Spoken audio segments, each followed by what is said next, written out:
కుంభకర్ణుడు 6 నెలలు ఎందుకు నిద్రపోతాడో తెలుసా?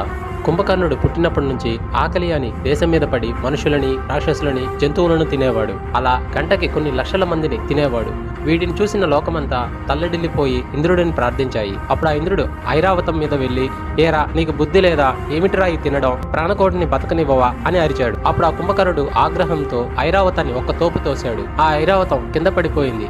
ఐరావతం దంతాన్ని పీకి ఇంద్రుడిని కొట్టాడు. ఇంద్రుడు భయపడి బ్రహ్మ దగ్గరికి వెళ్లి జరిగినదంతా చెప్పాడు. అప్పుడు ఆ బ్రహ్మగారు కుంభకర్ణుడిని చూడగానే బ్రహ్మగారు ఉలిక్కిపడి, నువ్వు వెంటనే భూమి మీద పడి చచ్చినట్టు నిద్రపో అన్నారు. కుంభకర్ణుడు అలా నిద్రపోతుంటే లోకమంతా సంతోషించింది. కానీ రావణుడికి బాధ కలిగింది. అప్పుడు ఆయన బ్రహ్మగారితో, అదేమిటి తాత అలా శపించావు? వాడు నీకు మునిమనవుడు, అలా నిద్రపోతుంటే ఎలా? కొన్నాళ్ళు లేచేటట్టు ఏర్పాటు చెయ్యి అని అన్నాడు. అప్పుడు బ్రహ్మగారు, వీడు 6 నెలలు నిద్రపోతాడు, ఒక్క రోజులోనే నిద్రలేస్తాడు, ఒక్క రోజులోనే 6 నెలల తిండి తినేస్తాడు, తినగానే మళ్ళీ నిద్రపోతాడు అని అన్నాడు.